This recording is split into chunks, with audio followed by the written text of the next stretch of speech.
ಗುಲ್ಬರ್ಗಾದಲ್ಲಿಂದು ನಮ್ಮ ದೇಶದ ಹೆಮ್ಮೆಯ ಪ್ರಧಾನಮಂತ್ರಿಗಳು ನರೇಂದ್ರ ಮೋದಿಜಿಯವರು ಲೋಕಸಭಾ ಚುನಾವಣೆಯ ಪ್ರಚಾರಕ್ಕೆ ಅಧಿಕೃತವಾಗಿ ಚಾಲನೆಯನ್ನು ನೀಡ್ತಾ ಇದ್ದಾರೆ. ಯಾವುದೇ ಕ್ಷಣದಲ್ಲಿ ಲೋಕಸಭಾ ಚುನಾವಣೆ ಹೊತ್ತು ಘೋಷಣೆ ಆಗಬಹುದು.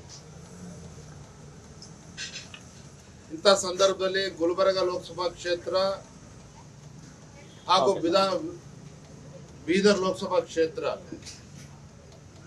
ಗುಲ್ಬರ್ಗ ಲೋಕಸಭಾ ಕ್ಷೇತ್ರದ ನಮ್ಮ ಜನಪ್ರಿಯ ಸಂಸದರು ಬಿಜೆಪಿ ಅಭ್ಯರ್ಥಿ ಆಗಿರ್ತಕ್ಕಂಥ ಉಮೇಶ್ ಜಾಧವ್ ಅವರು, ಬೀದರ್ ಲೋಕಸಭಾ ಕ್ಷೇತ್ರದ ಜನಪ್ರಿಯ ಸಂಸದರು ಕೇಂದ್ರ ಸಚಿವರಾಗಿರ್ತಕ್ಕಂಥ ಕೂಬಾರ್ ಅವರು, ಇವರ ಪರವಾಗಿ ಮಾನ್ಯ ಪ್ರಧಾನಮಂತ್ರಿಗಳು ಇವತ್ತು ಚುನಾವಣಾ ಪ್ರಚಾರಕ್ಕೆ ಇವತ್ತು ಚಾಲನೆ ನೀಡ್ತಾ ಇದ್ದಾರೆ. ಒಟ್ಟಾರೆಯಾಗಿ ಕರ್ನಾಟಕ ರಾಜ್ಯದಲ್ಲಿ ಭಾರತೀಯ ಜನತಾ ಪಾರ್ಟಿಯ ಪರವಾಗಿ ಒಳ್ಳೆಯ ವಾತಾವರಣ ನಿರ್ಮಾಣ ಆಗಿದೆ, ಸೃಷ್ಟಿಯಾಗಿದೆ. ನರೇಂದ್ರ ಮೋದಿಜಿಯವರು ಮತ್ತೊಮ್ಮೆ ಈ ದೇಶದ ಪ್ರಧಾನಮಂತ್ರಿ ಆಗಬೇಕು. ಇಡೀ ದೇಶದಲ್ಲಿ ವಾತಾವರಣ ಇದೆ. ಕರ್ನಾಟಕ ರಾಜ್ಯದಲ್ಲೂ ಸಹ ಮೋದಿ ಮತ್ತೊಮ್ಮೆ ಅನ್ನುವ ಭಾವನೆ, ಅಭಿಪ್ರಾಯ ಸಾರ್ವಜನಿಕರಲ್ಲಿ ಇರ್ತಕ್ಕಂಥದ್ದು ನಾವು ನೋಡ್ತಾ ಇದ್ದೇವೆ. ಭಾರತೀಯ ಜನತಾ ಪಾರ್ಟಿಯ ಮುಂದೆ ಇರ್ತಕ್ಕಂಥ ಗುರಿ ಒಂದನೇ, ನಮ್ಮ ಹೆಮ್ಮೆಯ ಪ್ರಧಾನಮಂತ್ರಿ ನರೇಂದ್ರ ಮೋದಿಜಿಯವರ ಜನಪ್ರಿಯತೆಯನ್ನ ಮತವಾಗಿ ಪರಿವರ್ತನೆ ಮಾಡಬೇಕು. ಆ ಗುರಿಯನ್ನು ಹಿಡ್ಕೊಂಡು ನಾನು ನಮ್ಮೆಲ್ಲ ಕಾರ್ಯಕರ್ತರು ಮುಂದೆ ಚುನಾವಣೆ ನಾವು ಎದುರಿಸ್ತೇವೆ. ನಮಗೆ ಸಂಪೂರ್ಣ ವಿಶ್ವಾಸ ಇದೆ. ಭಾರತೀಯ ಜನತಾ ಪಾರ್ಟಿ ಹಾಗೂ JDS ಒಗ್ಗಟ್ಟಾಗಿ ಒಂದಾಗಿ ರಾಜ್ಯದಲ್ಲಿ ಒಂದು ಐತಿಹಾಸಿಕ ಗೆಲುವಿಗೆ ಒಂದು ಸಾಕ್ಷಿ ಆಗ್ತದೆ ಅಂತ ಹೇಳಿ ನಮಗೆ ವಿಶ್ವಾಸ ಇದೆ. ವಿಶೇಷವಾಗಿ ನಮ್ಮ ಗುಲ್ಬರ್ಗ ಲೋಕಸಭಾ ಕ್ಷೇತ್ರದ ಬಗ್ಗೆ ನಾವು ಹೇಳೋದಾದ್ರೆ, ರಾಜ್ಯದಲ್ಲಿ ಕಾಂಗ್ರೆಸ್ ಸರ್ಕಾರ ಅಸ್ತಿತ್ವಕ್ಕೆ ಬಂದ ನಂತರ ಕಾನೂನು ಸುವ್ಯವಸ್ಥೆ ಸಂಪೂರ್ಣವಾಗಿ ಹದಗೆಟ್ಟಿದೆ. ಗುಲ್ಬರ್ಗ ಜಿಲ್ಲೆನಲ್ಲಿ ಪದೇ ಪದೇ ಬಿಜೆಪಿ ಕಾರ್ಯಕರ್ತರ ಮೇಲೆ ಮತ್ತೆ ಬೇರೆ ಸಮಾಜಗಳ ಮೇಲೆ ಇವತ್ತು ದಬ್ಬಾಳಿಕೆ, ಗುಂಡಾಗರ್ದಿ, ಕೊಲೆ ಪ್ರಕರಣಗಳು ಕೂಡ ದಾಖಲೆ ಆಗಿದೆ. ಮಂತ್ರಿಗಳು ಉಪದೇಶ ಕೊಡ್ತಾರೆ, ರಾಜ್ಯಕ್ಕೂ ಉಪದೇಶ ಕೊಡ್ತಾರೆ, ಗುಲ್ಬರ್ಗ ಜಿಲ್ಲೆಯಲ್ಲೂ ಕೂಡ ಉಪದೇಶ ಕೊಡ್ತಾರೆ. ಇಂಥ ದುಷ್ಟ ಕಾಂಗ್ರೆಸ್ ಸರ್ಕಾರಕ್ಕೆ, ಗುಂಡಾಗರ್ದಿ ಮಾಡ್ತಾ ಇರ್ತಕ್ಕಂಥ ಕಾಂಗ್ರೆಸ್ ಸರ್ಕಾರಕ್ಕೆ ಮುಂದಿನ ಲೋಕಸಭಾ ಚುನಾವಣೆಯಲ್ಲಿ ಗುಲ್ಬರ್ಗ ಲೋಕಸಭಾ ಕ್ಷೇತ್ರದ ಮತದಾರರು ತಕ್ಕ ಉತ್ತರವನ್ನು ಹಿಂದೂ ಕೂಡ ನೀಡಿದ್ದಾರೆ. ಈ ಬಾರಿನೂ ಕೂಡ ಬಿಜೆಪಿನ ಗೆಲ್ಲಿಸೋದ್ರ ಮೂಲಕ ಕಾಂಗ್ರೆಸ್ ಪಕ್ಷಕ್ಕೆ ತಕ್ಕ ಉತ್ತರವನ್ನು ನೀಡ್ತಾರೆ ಅನ್ನೋ ವಿಶ್ವಾಸ ನಮಗೆ ಸಂಪೂರ್ಣವಾಗಿದೆ.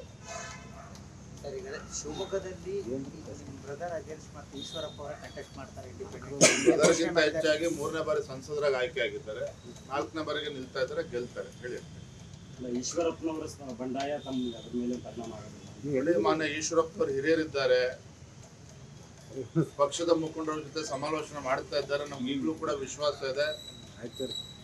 ಇವತ್ತೇನು ಹಾವೇರಿ ಲೋಕಸಭಾ ಕ್ಷೇತ್ರ ಬಸವರಾಜ ಬೊಮ್ಮಾಯಿ ಅಭ್ಯರ್ಥಿ ಮಾಡಬೇಕು ಅಂತಕ್ಕಂಥ ತೀರ್ಮಾನ ವಿಜೇಂದ್ರ ತೀರ್ಮಾನ ಅಲ್ಲ.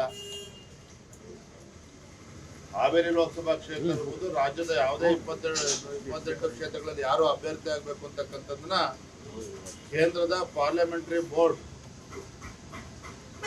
ಚುನಾವಣೆಯ ನಮ್ಮ ಎಲೆಕ್ಷನ್ ಕಮಿಟಿ ಏನಿದೆ ಪ್ರಧಾನಮಂತ್ರಿಗಳ ನೇತೃತ್ವದಲ್ಲಿ ಆ ಕಮಿಟಿ ತೀರ್ಮಾನ ಮಾಡ್ತಕ್ಕಂಥದ್ದು, ವಿಜೇಂದ್ರ ಅಥವಾ ರಾಜ್ಯದ ಅಧ್ಯಕ್ಷ ತೀರ್ಮಾನ ಅಲ್ಲ. ಹಾಗಾಗಿ ಮಾನ್ಯ ಈಶ್ವರಪ್ಪನವರಿಗೆ ಹಿರಿಯರನ್ನ ಈಗಲೂ ಕೂಡ ಮನವಿಯನ್ನ ಮಾಡ್ತಾ ಇದ್ದೇನೆ. ತಾವು ಯಾವತ್ತೂ ಕೂಡ ಭಾರತೀಯ ಜನತಾ ಪಾರ್ಟಿ ಕಟ್ಟಾಳವಾಗಿ ಪಕ್ಷ ಸಂಘಟನೆಯಲ್ಲೂ ಕೂಡ ತಮ್ಮದೇ ಆದಂಥ ಒಂದು ಕೊಡುಗೆಯನ್ನು ನೀಡಿದ್ದೀರಿ, ಸಂಘಟನೆಗೆ ಒತ್ತನ್ನು ಕೊಟ್ಟಿದ್ದೀರಿ. ಪಕ್ಷದ ತೀರ್ಮಾನವನ್ನ ಒಪ್ಪಿಕೊಂಡು ಗೌರವಿಸಿ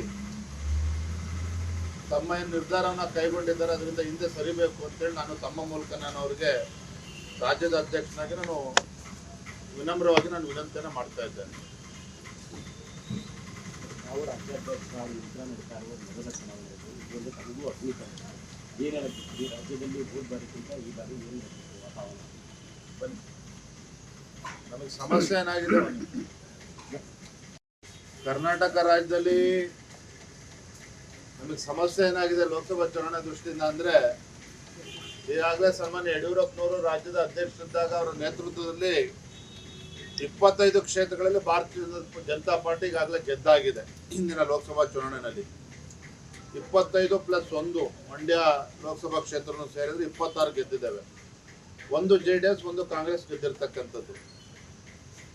ಈಗ ನಮ್ಮ ಮುಂದೆ ಇರ್ತಕ್ಕಂಥ ಸವಾಲು, ಹಾಗಾಗಿ 28ಗೆ 28 ಕ್ಷೇತ್ರಗಳಲ್ಲಿ ಭಾರತೀಯ ಜನತಾ ಪಾರ್ಟಿ ಮತ್ತು JDS ಗೆಲ್ಲಬೇಕು ಅನ್ನೋದನ್ನ ನನಗೆ ವಿಶ್ವಾಸ ಇದೆ. ರಾಜ್ಯದಲ್ಲಿರ್ತಕ್ಕಂಥ ವಾತಾವರಣ ನೋಡಿದ್ರೆ ಮತ್ತೆ ರಾಜ್ಯದಲ್ಲಿರ್ತಕ್ಕಂಥ ಈ ಭ್ರಷ್ಟ ಕಾಂಗ್ರೆಸ್ ಸರ್ಕಾರ, ರೈತ ವಿರೋಧಿ, ಬಡವರ ವಿರೋಧಿ, ದಲಿತರ ವಿರೋಧಿ ಸರ್ಕಾರ ರಾಜ್ಯದಲ್ಲಿ ಏನಿದೆ, ರಾಜ್ಯದ ಜನ ಈಗಾಗಲೇ ಬೇಸತ್ತಿದ್ದಾರೆ.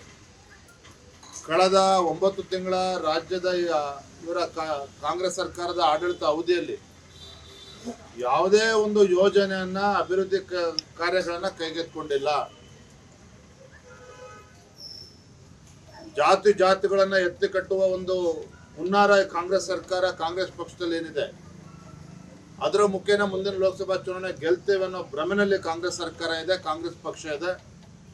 ಅದೆಲ್ಲದಕ್ಕೂ ಕೂಡ ಮುಂದಿನ ಲೋಕಸಭಾ ಚುನಾವಣೆಯಲ್ಲಿ ನಾವು ಉತ್ತರವನ್ನು ನೀಡ್ತೇವೆ.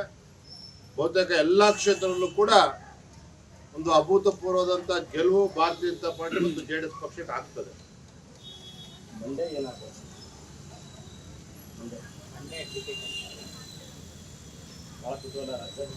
ನಿಮಗಿರ್ತಕ್ಕಂಥ ಕುತೂಹಲ ನಮಗೂ ಕೂಡ ಇದೆ. ಯಾರು ಅಭ್ಯರ್ಥಿ ಆಗ್ತಾರೆ ಅಂತೇಳಿ ಒಂದು 2 ದಿನದಲ್ಲಿ ಗೊತ್ತಾಗುತ್ತೆ.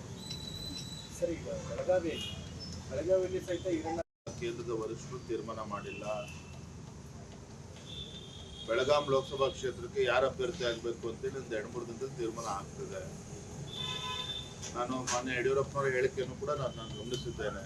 ಆದರೆ ಇವತ್ತು ಯಾರು ಎಲ್ಲಿ ಬೆಳಗಾಮಲ್ಲಾಗಲಿ ರಾಜ್ಯದ ಬೇರೆ ಯಾವುದೇ ಕ್ಷೇತ್ರದಲ್ಲಿ ಯಾರು ಅಭ್ಯರ್ಥಿ ಆಗಬೇಕು ಅಂತಕ್ಕಂಥ ತೀರ್ಮಾನ ವಿಜೇಂದ್ರನು ಕೂಡ ಮಾಡ್ತಕ್ಕಂಥದ್ದಲ್ಲಿ ಯಾರೂ ಅಲ್ಲ. ಕೇಂದ್ರದ ನಮ್ಮ ವರಿಷ್ಠರು, ನಮ್ಮ ರಾಷ್ಟ್ರೀಯ ಅಧ್ಯಕ್ಷರು ಅವರ ನೇತೃತ್ವದಲ್ಲಿ ತೀರ್ಮಾನ ಆಗ್ತಕ್ಕಂಥದ್ದು.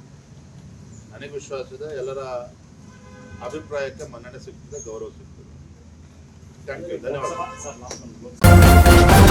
ನ್ಯೂಸ್ ಫಸ್ಟ್, ನಿರ್ಭೀತಿಯಿಂದ ನಿಮ್ಮ ಪರವಾಗಿ.